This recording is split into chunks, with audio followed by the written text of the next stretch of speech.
Alhamdulillah. Alhamdulillah سلطانه الواضح البرهان المبسوط في الوجود كرامه وإحسانه. اللهم صل وسلم وبارك وكرم وعظم على نور الأنوار وسر الأسرار وترياك الأخيار ومفتاح باب اليسر سيدنا ومولانا محمد المختار وآله الأطهار وأصحابه الأخيار عدد نعم الله وإفضاله. أما بعد. Yang saya cintai, yang saya muliakan, segenap para alim ulama, segenap para habaib, para kiai, para asatid, para sesepuh, para ajengan, para tokoh masyarakat, segenap aparat pemerintah, wabil khusus segenap pengurus masjid Jami' At-Taqwa yang saya cintai, yang saya muliakan, segenap panitia peringatan tabligh akbar Maulid Nabi besar Muhammad sallallahu alaihi wasallam, wabil khusus yang saya cintai, yang saya muliakan, kepada segenap hadirin hadirat, bapak-bapak, ibu-ibu, para pemuda-pemudi umat baginda Nabi besar Muhammad sallallahu alaihi wasallam, masyarakat desa Kertajaya. Iya, Kampung Masjid Kertajaya, Kecamatan Sumur, yang selalu dimuliakan oleh Allah Subhanahu wa taala. Amin ya Allah. Alhamdulillah, segala puji dan syukur kehadirat Allah. Dialah Allah Subhanahu wa taala yang maha besar dari segala sesuatu yang besar. Yang besar selain Allah kecil, saudara-saudara. Dialah Allah yang maha perkasa, yang maha kuat. Yang perkasa selain Allah, yang kuat selain Allah lemah. Dialah Allah yang maha kaya, yang kaya selain Allah miskin. Dialah Allah yang maha melihat, yang melihat selain Allah buta terhadap warna-warna yang jauh, buta terhadap warna-warna yang tersembunyi. Dialah Allah yang maha mendengar, yang mendengar selain Allah tuli terhadap suara-suara yang jauh dan suara-suara yang dekat akan menulikannya. Dialah Allah yang maha berilmu, yang berilmu selain Allah adalah pencari ilmu. Dialah Allah yang maha tahu, yang tahu selain Allah adalah pencari pengetahuan. Dialah Allah yang maha hidup, yang hidup selain Allah pasti akan mati.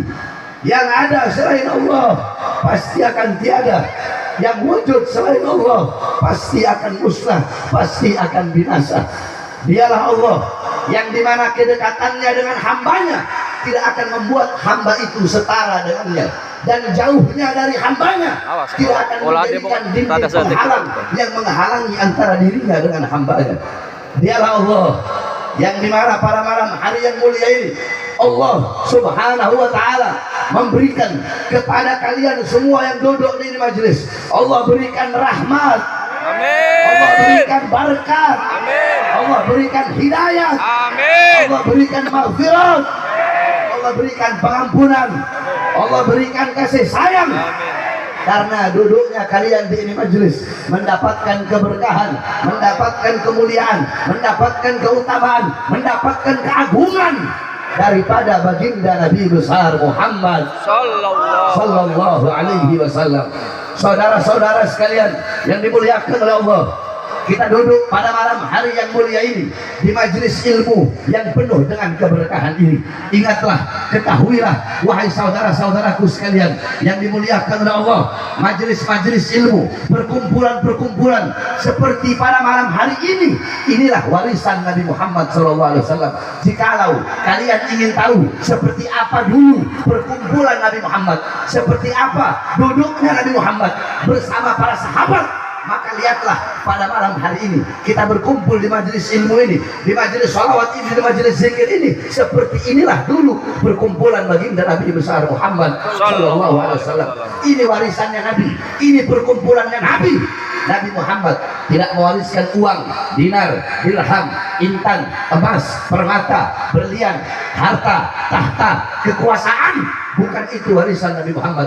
Warisannya Nabi ilmu, amal, wara, khauf, ikhlas, sabar, takwa, zuhud, ibadah, qanaah. Majelis-majelis ilmu, majelis-majelis zikir, majelis-majelis sholawat. Para ulama, para ustadz, para kiai, para habaib, mereka adalah pewaris keilmuan Nabi, penerus perjuangan Nabi, penyambung lidah Nabi, pemegang tongkat estafet perjuangan Nabi Muhammad. Ini adalah warisan Nabi Muhammad. Abu Hurairah radhiyallahu an, satu waktu Abu Hurairah pergi ke pasar. Ketika Abu Hurairah pergi ke pasar, Abu Hurairah berkata, wahai orang-orang pasar, di masjid sedang dibagi-bagikan warisannya Nabi Muhammad sallallahu alaihi wasallam.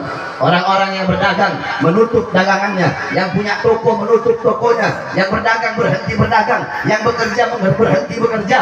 Sama-sama mereka pergi ke masjid untuk mengambil, untuk menerima warisan Nabi Muhammad. Ketika mereka sampai ke masjid, mereka berkata, wahai Abu Hurairah, mana katamu sedang dibagi-bagikan warisan Nabi Muhammad? Tetapi kami tidak melihat dibagikan hartanya Nabi, harta benda Nabi, pakaian peninggalan Nabi, atau harta benda milik Nabi Muhammad yang ditinggalkan. Yang ada cuma orang-orang yang menuntut ilmunya Allah, orang-orang yang berzikir kepada Allah subhanahu wa ta'ala. Apa kata Abu Hurairah? Majelis-majelis ilmu, majelis-majelis zikir, itulah bagian daripada warisan Nabi besar Muhammad sallallahu alaihi wasallam. Nah, saudara-saudara, kita duduk pada malam hari yang mulia ini untuk mengambil warisannya Nabi Muhammad. Maka setelah saya dan kalian, setelah kita mendapatkan warisannya Nabi, adakah warisan yang lebih mahal? Adakah warisan yang lebih berharga?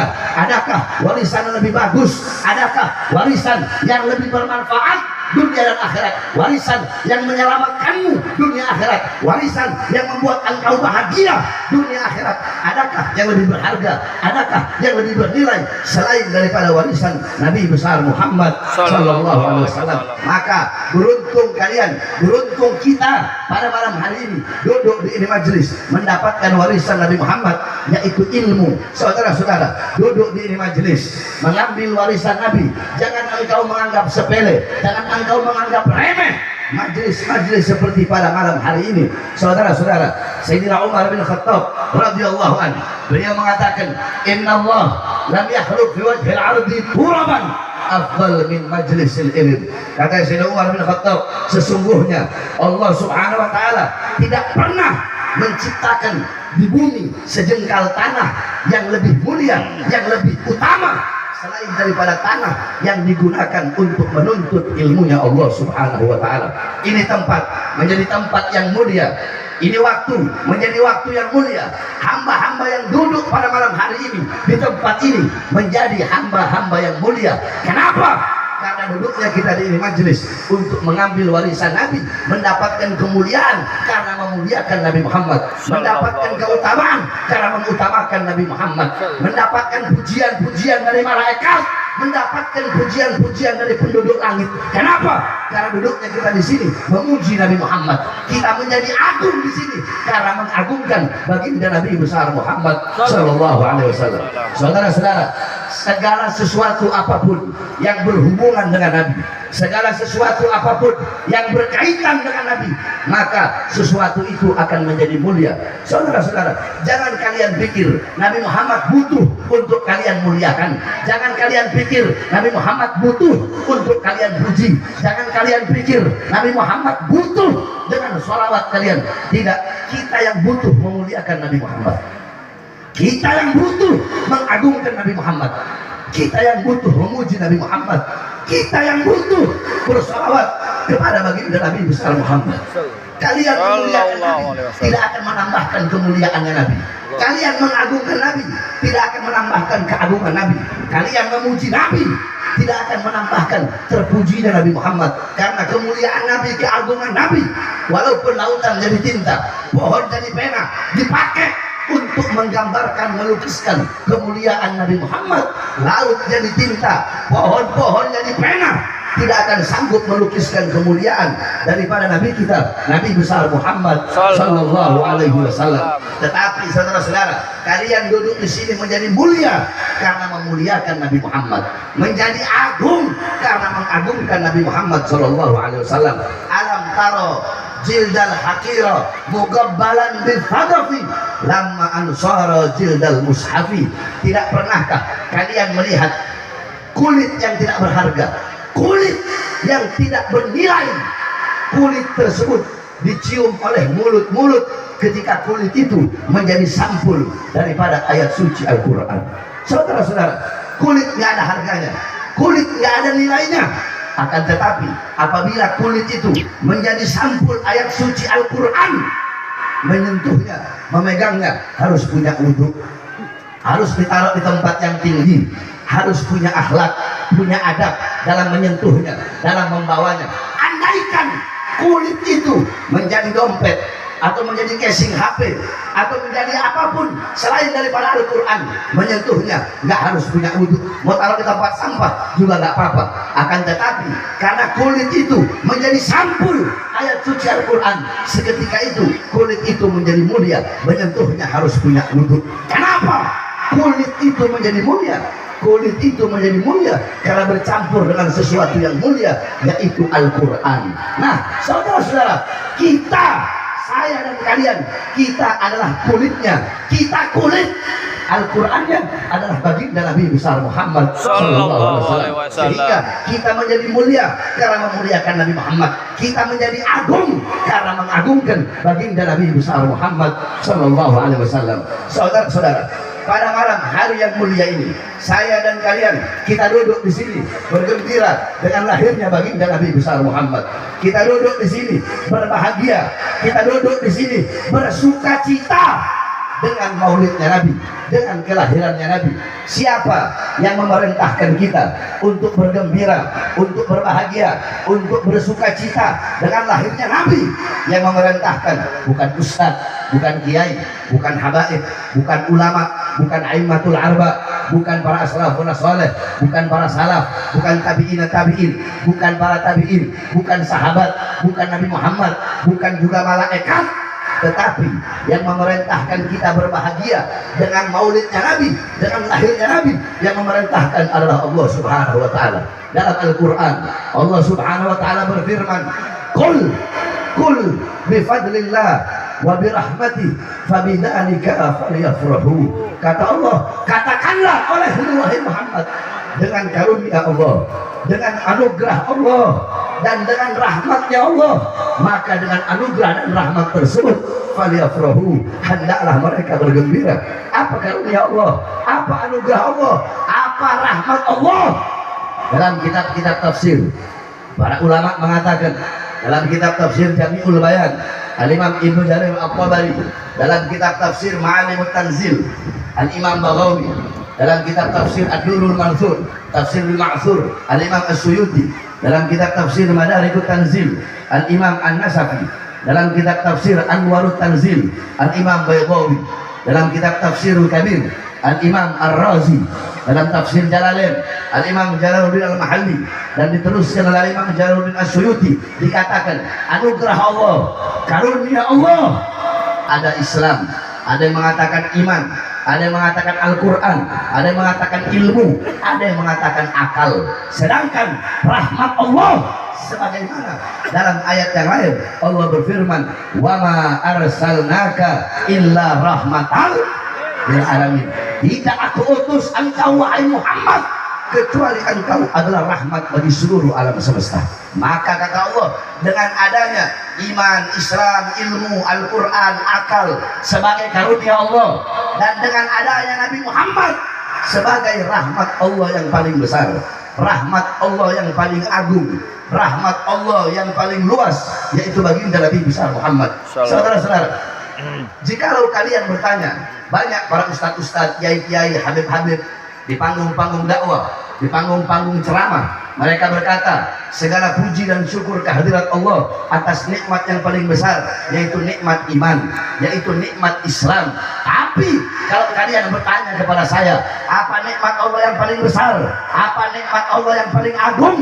Nikmat Allah yang paling besar bukan iman, bukan Islam, tapi nikmat Allah yang paling besar adalah baginda Nabi besar Muhammad. Sebab kalau bukan karena Nabi Muhammad, tidak akan pernah ada iman, tidak akan pernah ada Islam, tidak akan ada ilmu, tidak akan ada Al-Quran, tidak akan ada itu semua kalau bukan karena diawali dengan adanya baginda Nabi besar Muhammad Sallallahu Alaihi Wasallam. Maka dengan adanya Nabi Muhammad sebagai rahmat Allah yang paling besar, anugerah Allah yang paling besar, nikmat Allah yang paling besar, hendaklah kita semua bergembira, berbahagia dan bersyukur kepada Allah. Nah, duduknya kita pada malam hari ini dalam perayaan Maulid ini sebagai bentuk, sebagai bukti kegembiraan kita, kebahagiaan kita dengan lahirnya Nabi Muhammad. Jikalau hari raya Idul Fitri engkau berbahagia, jikalau hari raya Idul Adha engkau berbahagia, maka hari raya yang sesungguhnya bagi kita adalah Maulid Nabi Muhammad, adalah lahirnya baginda Nabi besar Muhammad. Sebab kalau bukan karena maulidnya Nabi, kalau bukan karena lahirnya Nabi, tidak akan ada hari-hari besar dalam Islam. Tidak akan ada Idul Fitri, tidak akan ada Idul Adha, tidak akan ada puasa, tidak akan ada Ramadan, tidak akan ada hari-hari yang mulia dalam Islam, tidak akan ada peristiwa-peristiwa bersejarah dalam Islam kalau bukan itu semua diawali daripada hari lahirnya baginda Nabi besar Muhammad Sallallahu Alaihi Wasallam. Saudara-saudara, jangankan kita yang bergembira dengan Nabi, yang dimana kita beriman kepada Nabi Muhammad, nggak usah ngomong kita, jangankan saya, jangankan kalian. Abu Lahab yang mati dalam keadaan kafir.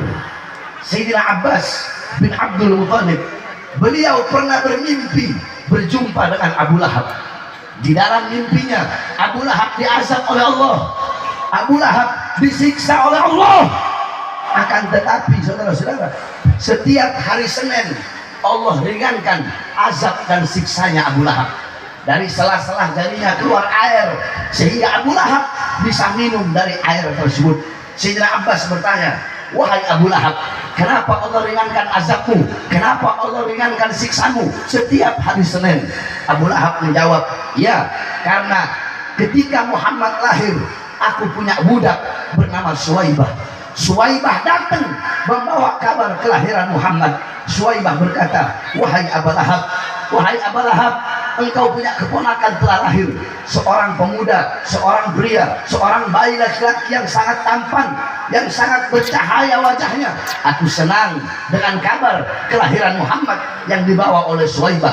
Karena saking aku senangnya, saking aku gembiranya, aku merdekakan Suwaibah, aku merdekakan dia, aku bebaskan dia, karena dia yang datang membawa kabar kelahiran Muhammad. Karena aku berbahagia sesaat dengan lahirnya Muhammad, Allah ringankan azab dan siksaku setiap hari Senin.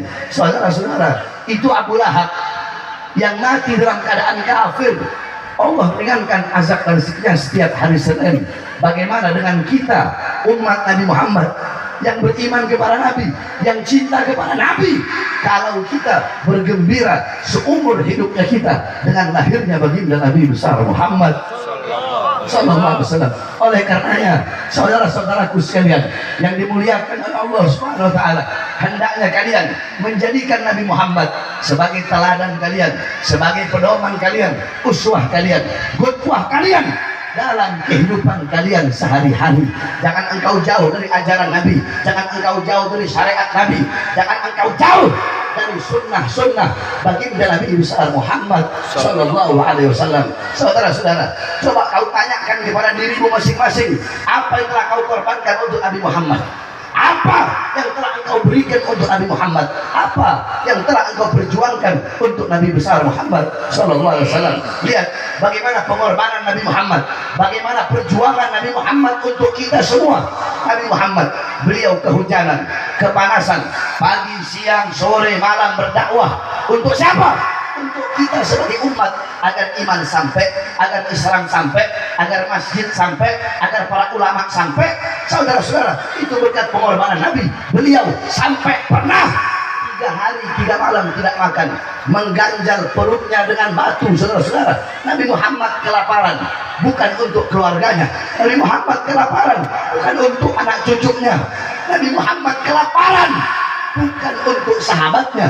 Nabi Muhammad kelaparan demi kalian sebagai umatnya. Sampai-sampai Sayyidatuna Aisyah radhiyallahu anha, beliau mengatakan, ya man lam yalbisal harir walam yanam ala firashil bahir, ya man kharaja minad dunya walam yashrah batnahu walau bi khubzi sa'ir, ya man lam yanam tulal layali min khafin nari sa'ir. Apa kata Sayyidatuna Aisyah? Beliau berdiri di depan kuburnya Nabi Muhammad. Beliau berkata di depan kuburnya Nabi, beliau berkata, wahai seorang manusia yang tidak pernah memakai pakaian sutra, wahai seorang manusia yang selalu tidur di atas kasur yang kasar, di atas tikar yang kasar, wahai seorang manusia yang wafat, yang meninggal dunia dalam keadaan perutnya kosong, belum masuk sesuatu apapun walaupun sekedar roti yang kering. Nabi Muhammad seumur hidupnya kelaparan, tidak makan. Padahal kalau Nabi Muhammad mau, Allah akan beri dunia beserta isinya kepada Nabi Muhammad. Nabi Muhammad kelaparan demi kalian sebagai umat. Nabi Muhammad pernah pipinya tertusuk tulang, tembus sampai ke sebelah, tertusuk tulang pipi Nabi Muhammad. Pipi suci tersebut tertusuk tulang demi siapa? Demi kalian sebagai umatnya. Nabi Muhammad SAW, seorang nabi, seorang manusia yang tidak pernah memikirkan dirinya, tidak pernah memikirkan kerabatnya, keluarganya, tetapi yang dipikirkan adalah kalian umatnya.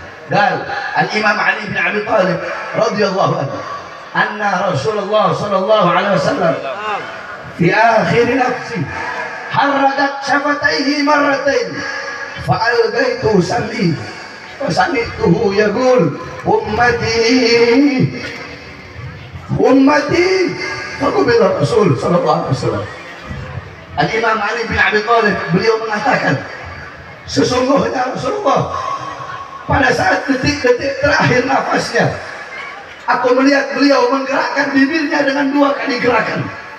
Aku mendekatkan telingaku, aku mendengar beliau berkata, umatku, umatku.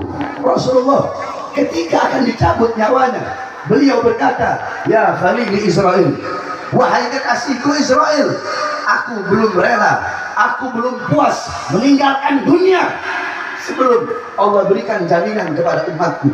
Wahai Jibril, tolong mintakan kepada Allah jaminan untuk umatku. Pergilah Jibril menghadap Allah Subhanahu wa taala.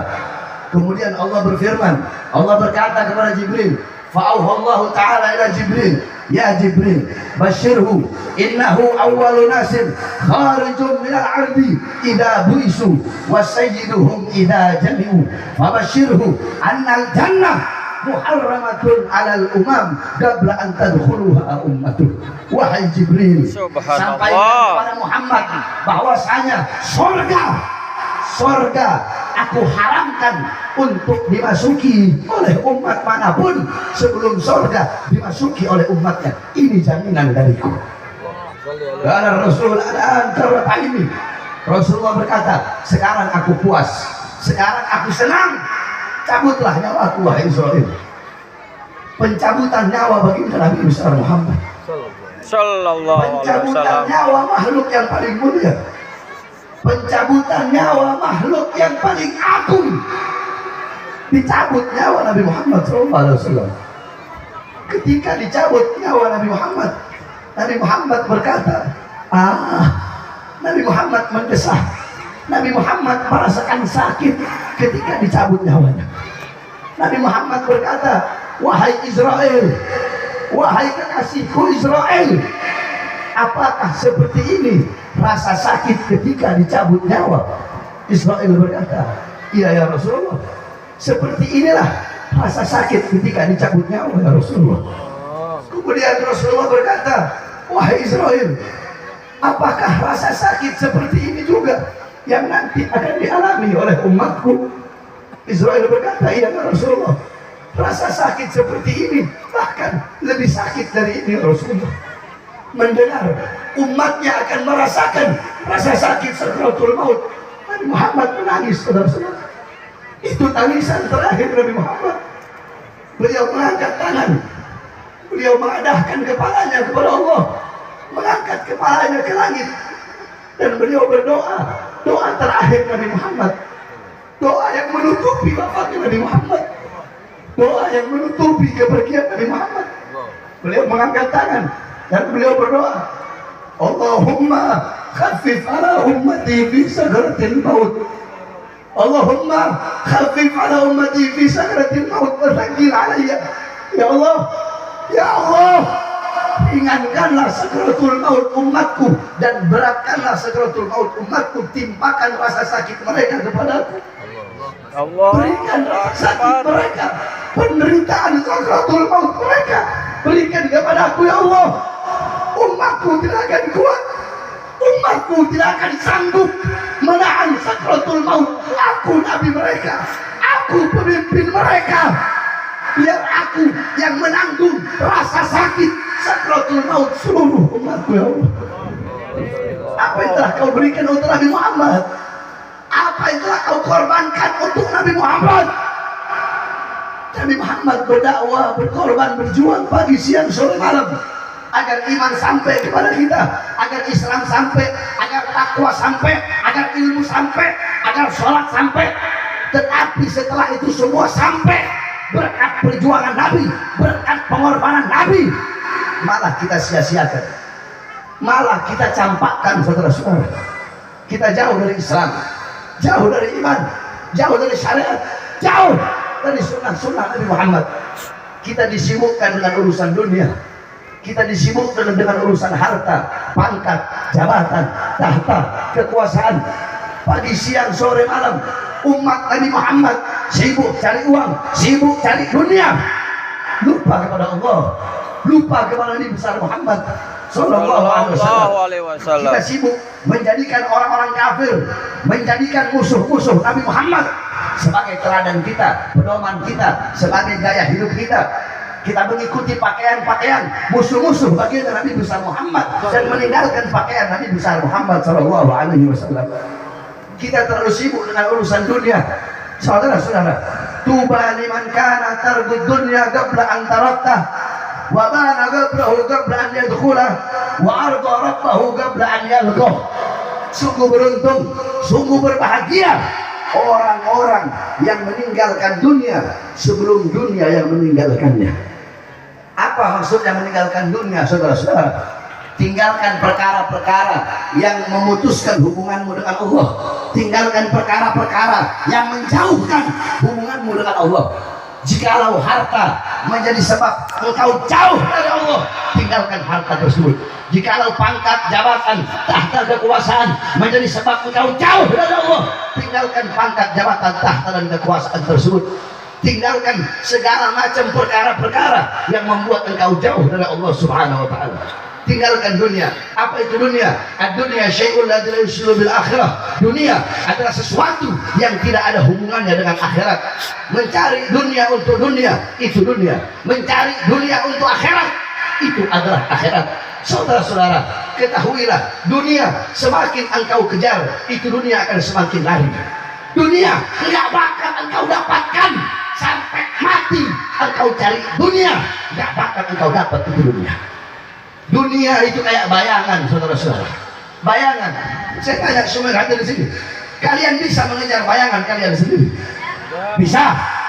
Bisa? Kita nggak bisa mengejar bayangan.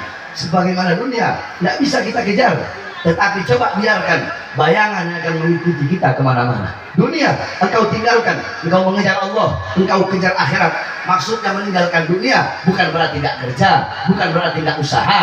Enggak, kerja, usaha. Maksudnya dunia di sini segala sesuatu, hal apapun, perkara apapun yang menjauhkan hubunganmu dengan Allah dan memutuskan hubunganmu dengan Allah, itu yang dimaksudkan dunia di sini.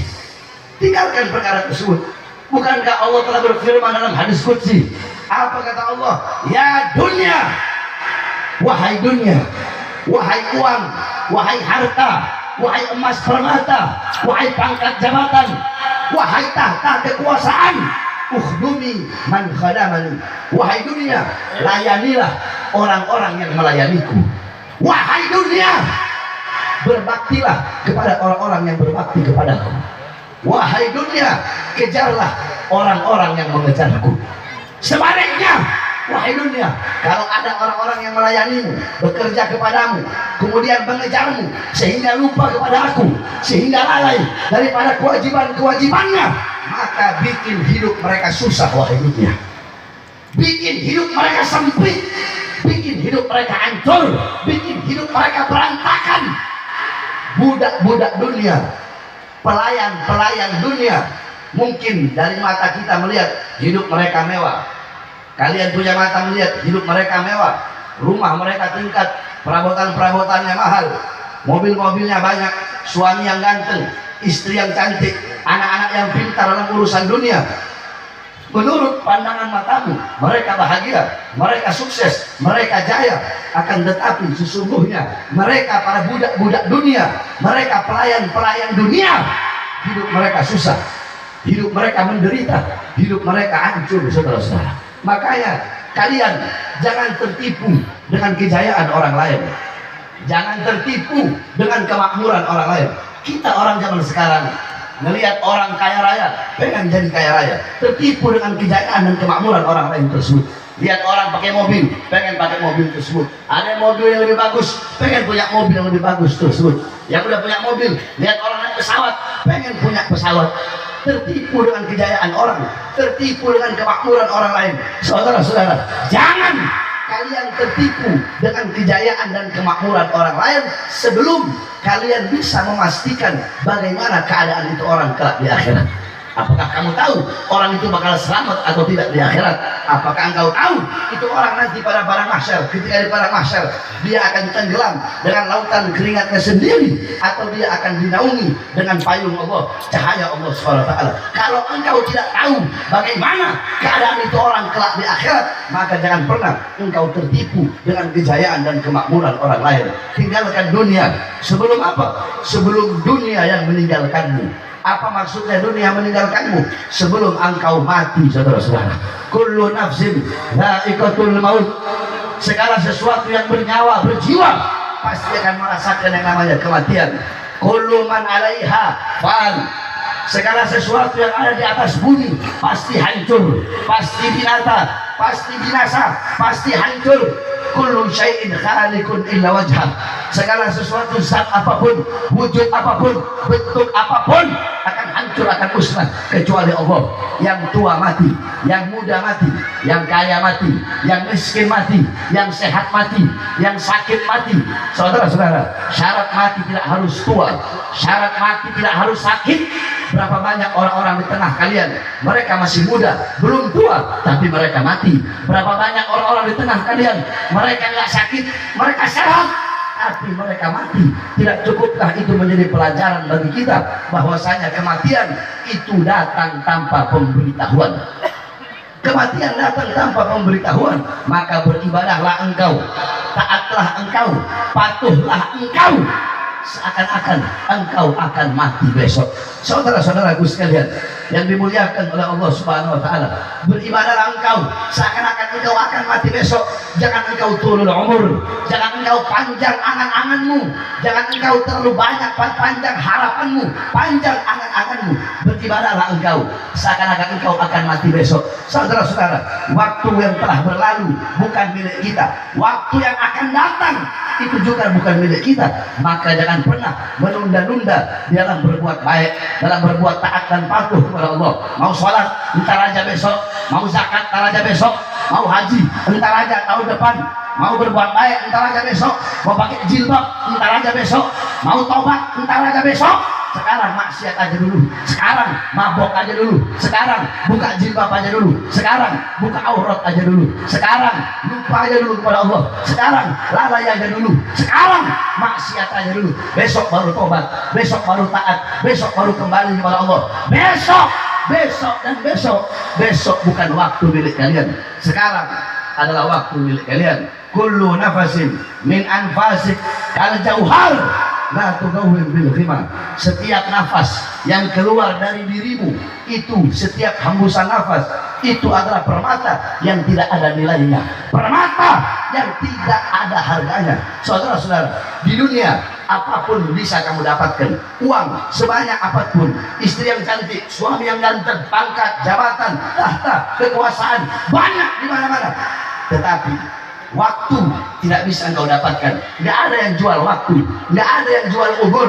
Bapak ibumu bisa memberikan segala-galanya kepadamu, tapi bapak ibumu tidak bisa memberikan umurnya kepadamu. Suami tidak bisa memberikan umur kepada istri, istri tidak bisa memberikan umur kepada suami. Maka umur yang tersisa, umur yang masih ada, manfaatkan mumpung engkau belum mati. Engkau yang sehat, mumpung engkau belum sakit.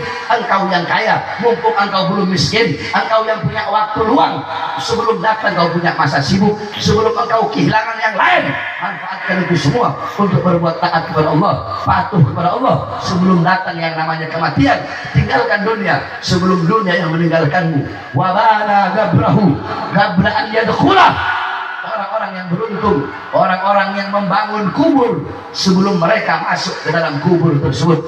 Maksudnya membangun kubur bukan berarti menggali kubur, bukan, tetapi menyiapkan bekal-bekal untuk kita bawa ke dalam kubur. Saudara-saudara, dalam kubur kita sendiri, nggak ada kekasih menemani kita dalam kubur, nggak ada orang tua menemani anak, nggak ada anak menemani orang tua, nggak ada suami menemani istri, nggak ada istri menemani suami. Dalam kubur kita kesunyian, kesepian, nggak ada teman, nggak ada kawan, nggak ada kekasih, nggak ada sahabat. Teman kita, kawan kita, kekasih kita, sahabat kita adalah amal-amal yang kita lakukan ketika kita masih hidup. Dunia tempat menanam, kubur rumah pertama akhirat. Kubur, al-kubur awwalu manzilatil akhirat. Kubur adalah rumah pertama akhirat. Kubur tempat kita memanen pertama apa-apa yang kita tanam ketika kita hidup di dunia. Kalau di dunia menanam sesuatu yang baik, di akhirat kita pun akan memanen sesuatu yang baik.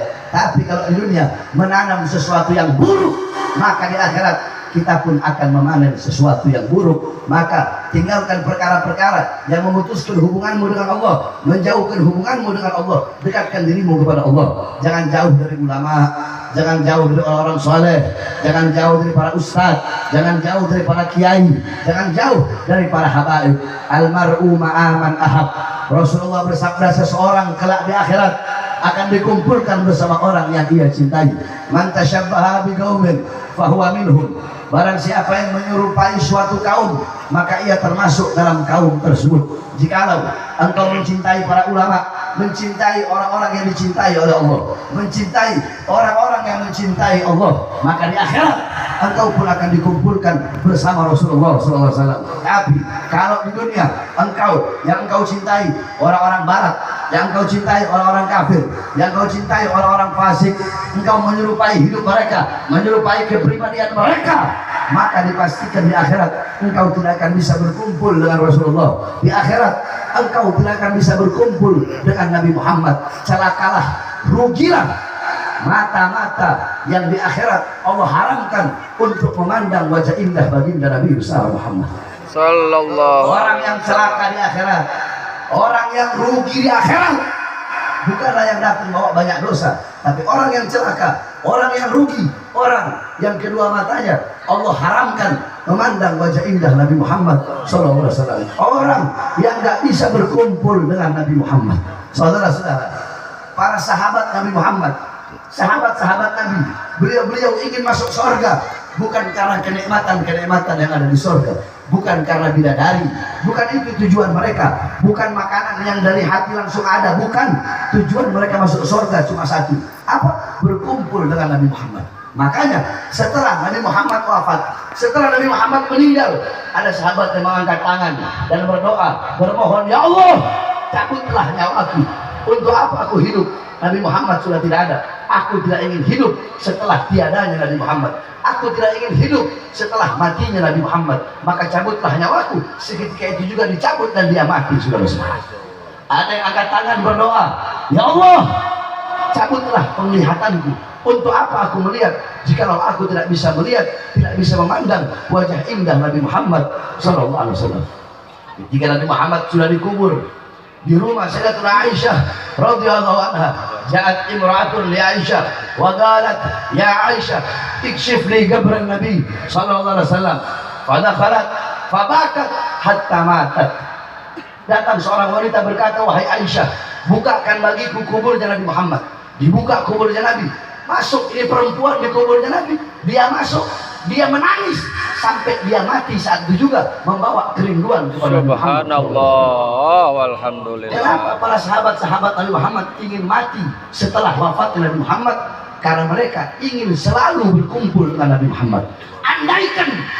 Andaikan di sorga tidak ada Nabi Muhammad, sahabat-sahabat nggak ada yang ingin masuk surga, saudara-saudara. Maka celaka kita semua, rugi kita semua kalau mata kita di akhirat nggak bisa memandang wajahnya Rasulullah sallallahu alaihi wasallam. Bagaimana caranya agar bisa berkumpul dengan Nabi Muhammad, agar bisa duduk dengan Nabi Muhammad? Caranya adalah di dunia jangan jauh dari para pewaris Nabi. Di dunia jangan jauh dari para pewaris Nabi Muhammad, yaitu para ulama, para ustadz, para kiai, orang soleh, para habaib.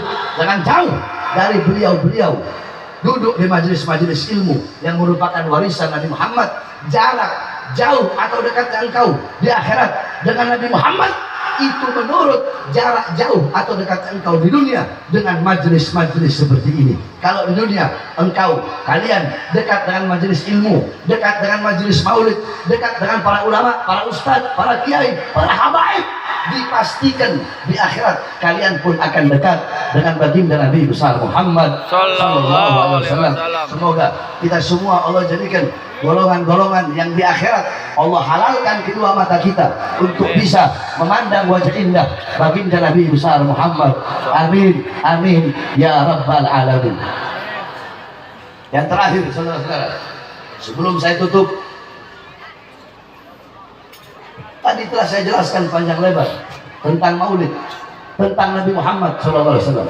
Terakhir, sebelum saya tutup, karena ini kampung sumur berada di dekat lautan, yang dimana kebanyakan banyak dari mata pencaharian adalah nelayan-nelayan. Nah, saudara-saudara, mathalul mu'min fi tawaddihim wa ta'atufihim wa tarahumihim mathalul jasad idza ishtaka min 'udwun tada'asa sa'irul jasad bisahari wal humma. Perumpamaan orang mukmin di dalam saling menyayangi, di dalam saling mengasihi, dalam saling tolong menolong, itu bagaikan satu badan. Apabila ada sebagian anggota badan yang merasa sakit, maka seluruh tubuhnya pun akan ikut merasakan sakit. Nah, saudara-saudara, saudara-saudara sebangsa kita, saudara-saudara seagama kita, yaitu masyarakat Melayu yang ada di Kepulauan Rempang, tepatnya mereka para nelayan-nelayan, mereka hidup di lautan, mata pencaharian mereka adalah cari ikan. Mereka diberi batas waktu sampai tanggal 28 September besok. Mereka diberi waktu oleh yang mengatasnamakan negara, mengatasnamakan pemerintah, tetapi harta mereka, harta benda mereka, rumah mereka, tanah mereka ingin diambil, ingin dirampas oleh orang-orang yang mengatasnamakan negara, orang-orang yang mengatasnamakan pemerintah. Sedangkan telah jelas dalam hadis Rasulullah mengatakan, inna dima'akum wa amwalakum wa a'radakum alaikum haram kaharam yaumikum hada wa fi baladikum hada wa fi syahrikum hada. Sesungguhnya darah kalian, harta benda kalian, kehormatan kalian haram atas sesama kalian. Nggak boleh kalian mengambil harta, nggak boleh kalian mengambil yang bukan hak kalian, nggak boleh kalian menumpahkan darah sesama saudara kalian. Haramnya sebagaimana haramnya hari ini, sebagaimana haramnya tanah ini, kata Rasulullah, dan sebagaimana haramnya bulan ini. Bahkan dalam hadis Rasulullah mengatakan, man akhadha shibran, man akhadha minal ardi shibran bighairi haqqihi khusifa yaumal qiyamah ila sab'il ardin. Barang siapa yang mengambil sejengkal tanah yang bukan haknya, mengambil sejengkal tanah yang bukan miliknya, maka kelak pada hari kiamat akan Allah tenggelamkan sampai bumi ketujuh. Dalam hadis yang lain, Rasulullah bersabda, man iktata'a shibran minal ardi zulma tawwaqahu Allah iyyahu yaumal qiyamah min sab'il ardin. Kata Rasulullah, barang siapa yang mengambil sejengkal tanah milik orang, sejengkal tanah dia ambil dengan cara yang zalim, dengan cara yang curang, dia ambil tanah tersebut, maka pada hari kiamat akan Allah kalungkan di lehernya 7 lapis bumi, Allah kalungkan di lehernya. Itu mengambil sejengkal tanah. Bagaimana kalau ingin mengambil kampung halamannya mereka? Bagaimana kalau ingin mengambil rumah mereka serta harta benda mereka? Dengan mengatasnamakan negara, tetapi menyusahkan rakyat, mengatasnamakan negara tetapi berpihak kepada asing, mengatasnamakan negara tetapi harta rakyat mau diambil, rakyat yang jadi korban, masyarakat yang jadi korban, yang jadi korban, mengatasnamakan negara tapi berpihak kepada perusahaan-perusahaan Cina, mengatasnamakan negara tetapi menzalimi rakyat, menyusahkan rakyat. Saudara-saudara, negara dan rakyat tidak akan pernah bisa dipisahkan. Saya tanya semua yang hadir di sini sebagai sesama nelayan, orang kalau tinggal pinggir laut, mata pencaharian apa? Laut bukan? Laut. Mata pencahariannya apa? Laut. Apa? Nelayan. Nah, mereka masyarakat Melayu Rempang, mereka nelayan. Kalau mereka mau digusur dari lautnya, kalau mereka mau dipindahkan, mereka mau cari makan pakai apa? Jangan hanya gara-gara kepentingan asing, jangan gara-gara membangun pabrik asing di situ, jangan gara-gara investor Cina, rakyat yang dikorbankan, betul? Betul. Masyarakat yang dikorbankan, betul? Betul. Berapa banyak yang dipenjara, berapa banyak yang terluka karena mereka mempertahankan haknya. Jangan, kalian para pejabat, kalian para aparat, jangan semena-mena sama rakyat. Jangan semena-mena kepada masyarakat. Jangan sombong sama seragam kalian. Jangan sombong sama pangkat dan jabatan kalian.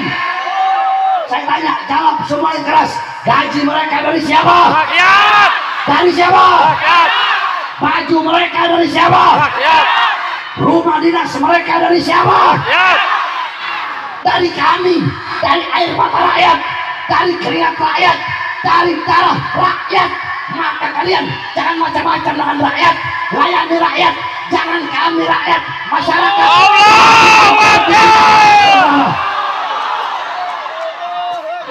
Saya tanya, perbuatan seperti ini zalim apa tidak? Adil apa tidak? Jahat apa tidak? Jahat apa tidak? Biadab apa tidak? Biadab. Kezaliman lawan atau biarkan? Lawan. Lawan atau biarkan? Lawan. Ketidakadilan lawan atau biarkan? Lawan. Kalian para pejabat, para aparat, para pemerintah, dari RW, lurah, camat, bupati, wali kota, gubernur, menteri, presiden, utuh sama rakyat, ada maunya doang. Betul ibu-ibu? Pejabat sekarang, pemerintah sekarang, butuh sama rakyat, kalau ada maunya doang. Mau pemilu, mau pemilihan, butuh sama rakyat, betul? Butuh sama masyarakat, mau pemilu, keluar masuk kampung, keluar masuk pasar, datang ke masyarakat kecil, datang ke orang-orang susah, datang ke orang-orang miskin, memberikan janji-janji kepada rakyat. Saya berjanji mensejahterakan rakyat, saya berjanji memakmurkan rakyat. Tetapi setelah jadi, yang makmur bukan rakyat, yang sejahtera bukan rakyat, yang makmur asing. Kita rakyat, kita pribumi menjadi budak sendiri. Makanya saya tanya semuanya, ketidakadilan lawan atau biarkan? Kezaliman lawan atau biarkan? Masyarakat sumur siap lawan ketidakadilan, siap lawan kezaliman, siap hancur demi bangsa, siap binasa demi Indonesia.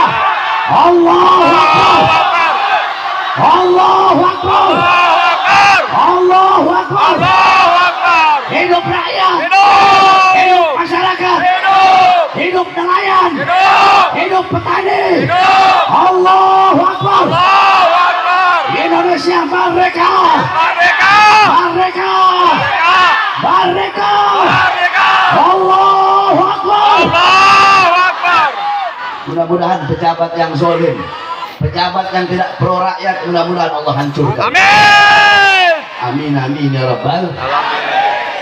Nah, karena inilah saudara-saudara, Habib Rizik, Habib Hanif, saya, kami keluar masuk penjara.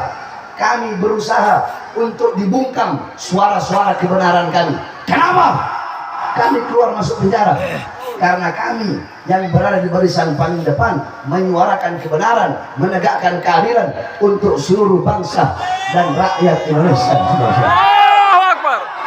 Akan tetapi, saudara-saudara, untuk bangsa, untuk negara, untuk NKRI, untuk Merah Putih, untuk rakyat, jangankan hanya di penjara, nyawa kami, jiwa kami, darah kami murah harganya untuk tumpah demi bangsa, masyarakat, dan rakyat Indonesia. Saudara-saudara, oleh karenanya kepada seluruh masyarakat Sumur, khususnya Banten yang hadir pada malam hari ini, doakan agar Allah berikan istiqomah kepada kami, agar Allah berikan kesehatan kepada kami, sehingga kami bisa terus berdakwah dan berjuang di jalan Allah Subhanahu wa taala. Amin amin ya rabbal alamin. Bismillahirrahmanirrahim. Allahumma suka khairal asalah wa khairat wa khairan najah wa khairal hayat wa khairal mamat. Wa thabbitna wa thaqil mawadana. Wa hajjid imana. Wa anta maulana. Fansurna qawmil kafirin. والظالمين والفاجرين والفاسقين والكاذبين وانصرنا من سلطان الجائرين والأمراء الظالمين فإنك خير الناصرين وصلى الله على سيدنا محمد وعلى آله وصحبه وبارك وسلم والحمد لله رب العالمين.